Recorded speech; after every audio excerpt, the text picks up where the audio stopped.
Umar's first key to beating Merab is to fight at kicking range. Umar Nurmagomedov has some of the best kicks in the bantamweight division, and honestly in the UFC. His lead leg when he's out of southpaw, the right leg, is so dexterous. He's got great teeps, as you'll see right here as it goes slow-mo. Teeps to the head, teeps to the leg, teeps to the body. Question mark kicks can come up there. If Umar is going to find success on the feet, he will find the most success at his kicking range. Merab can't do anything to him from this range, not even like remotely effective from the kicking range. His kicks are okay, they're just kind of there, they're just kind of masking stuff. Umar, very effective. His kicks are so quick, and he's got a variety of kicks. He can sting to the body with them, and that's moving on to the next key that we're going to talk about, and that's the body work. Umar has to go to the body against Merab. We saw Sean O'Malley in the 5th round hurt Merab with a teep to the body. And Merab's stance is kind of hands out wide. He'll have a hard time defending those teeps to the body, and Umar can teep really, really quickly. If he continues to dig and stop Merab's forward movement and just stop Merab's offense with those side kicks to the body, teeps to the body, and slowly work at his gas tank too, because we all know Merab's gas tank is just ridiculous. So anything that you can do to maybe slow that down a little bit and obviously hurt him, damage him like O'Malley did here, go into the body, invest into the body with kicks, teeps, and straight line kicks specifically will be a good idea. Watch O'Malley here. I think he lands another one. You see like Merab's, his kind of like stance, he doesn't really tuck those elbows well. I think he tries to tuck the elbows here. O'Malley's kind of showing it. He tries to tuck them, but it still sneaks through. Maybe it's a little bit too slow. Well, I think he throws it eventually. Yeah, here. My head is right in the way, but it lands the body. He can't really defend teeps too well. Stop the pressure, hurt him to the body, all of those type of things with straight line kicks. That's his second key to win. The third key is to get some control time. Umar's got phenomenal wrestling. When Merab does close that kicking distance, duck under with one of your super fast, quick, reactive takedowns. Take him to the ground and just hold him down for a little bit. Merab wants to be on offense the entire time. That's when he is at his best. When he is just shooting takedowns, feigning punches, shooting again, punching.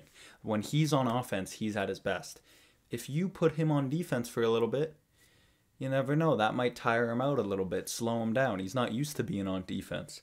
If you can put him on his back, make him work up, make him work in the grappling, that could be effective. And we know Umar is a phenomenal grappler. If Umar can somehow scramble to the back, because Merab does give up his back here against Ricky Simón, and Merab is going to give up his back.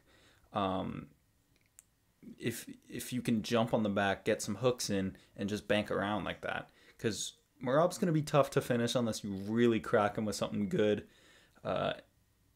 And like submission wise, maybe you could sub him, but if you could bank around on Merab's back, not using any energy, just squeezing his stomach, restricting his breathing, like if Umar could take the back from here with the hooks in, could be solid in a fight that is probably going to go the distance. Maybe wondering why Belal the GOAT Muhammad is on the screen.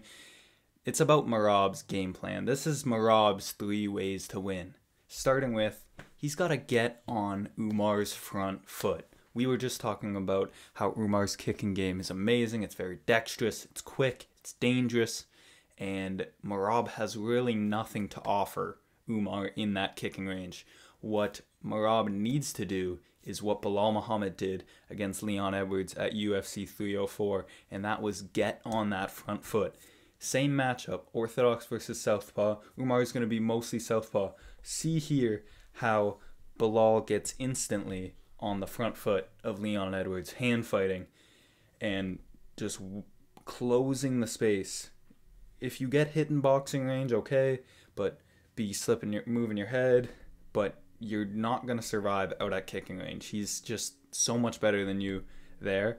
So Merab needs to get on that front foot of Umar Nurmagomedov, and Umar, being the fighter that he is going to constantly want to be backing up and resetting the range and getting it to the kicking range that he so desires. He'll constantly be bouncing back, but if Merab can get on that front foot, here I think Leon exchanges pretty early, but see how Belal is just on that front foot. Okay, Leon's like, all right, I gotta disengage, but Belal's right back on it, literally on top of the foot. Just get on that foot and push him back. Don't let him sit in kicking range and teep at you, poke at you, and he will back up, not because you have this like threatening boxing. Like, Belal doesn't really have threatening boxing. His boxing is way better than Merab's. But either way, Umar is going to back up because he doesn't want to be in that range when he's striking. He wants to be at kicking range. So first key for Merab is to get on that front foot, put the pressure on. The second key for Merab is to get Umar in defensive cycles. This is when Merab is at his best. He shot 50 takedowns against Petr Yan. Petr Yan never had a moment to even really think about offense. He was just constantly in a defensive cycle. No matter how good you are, how good of a striker, how good of a counter grappler you are, Yan defended like 39 takedowns. It doesn't matter. If Merab can get you on defense, he will keep you on defense. And he can keep you on defense the whole time because he doesn't get tired. He will constantly shoot, constantly feint, strikes up top, throw strikes. He will just offense, offense, offense, offense. And that's what he wants, and that's when he is at his best. If Umar is put into defensive cycles for large amounts of time in this fight, he's going to have trouble. And that's what Merab has to do. He has to put Umar in defensive cycles. Doesn't matter if he's successful, as I said. If you shoot and he stuffs it, it doesn't really matter. He's defending, you're on offense. Merab has to be on offense the whole time, or at least the majority of the time, to have success. Third and final key for Merab is cutting the cage. Merab hasn't really shown a great ability to do this, but this will just make it easier for him to corral Umar and get him into those defensive cycles that I was talking about. If Umar can keep his kicking range and circle around, and Merab isn't able to close down the space of Umar, then it's going to be tough because Umar can constantly reset and get to his kicking range. Of course, this is a tiring thing to do because you're constantly on the back foot, constantly trying to reset the range, and that could prove to work in Merab's favor. But what would even help this further is if Merab could properly cut the cage. You see here Kajan Johnson illustrating how when you're here and you're not following them directly, but you're closing the octagon off. You're just making it shorter, and of course they're at a 90-degree angle here, which isn't what an octagon looks like, but just closing the space off. I've talked about cutting the cage a lot on this channel, so those who have watched me before, I'm assuming, understand it.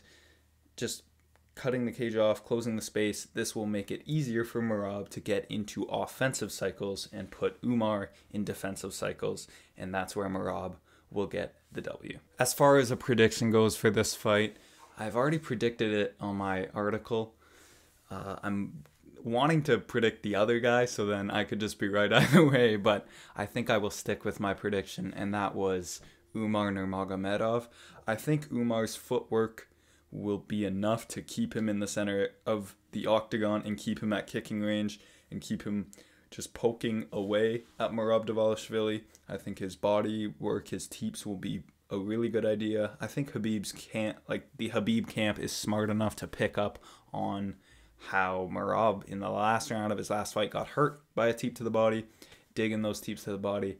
I think in the striking, Umar is just way better all around, and Merab's really only hope is that he can get Umar in defensive cycles, and Merab is better than anyone at putting people in defensive cycles. So it's going to be a tough test for Umar, and will Umar be able to handle the pace of Merab if Merab can even start to implement the pace that he wants, right?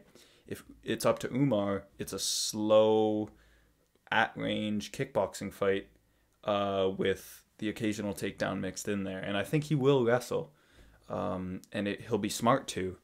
But Merab needs to just close that kicking range as fast as he can and just start his game. Start shooting, start boxing with his wrestling, and again, doesn't matter if you fail, just go. Get on offense as quick as possible, because if not, Umar will get out ahead of him. And I think in terms of finishing in this fight, it's going to be low chance that happens. I think if anyone's going to get a finish, it's going to be Umar with a submission.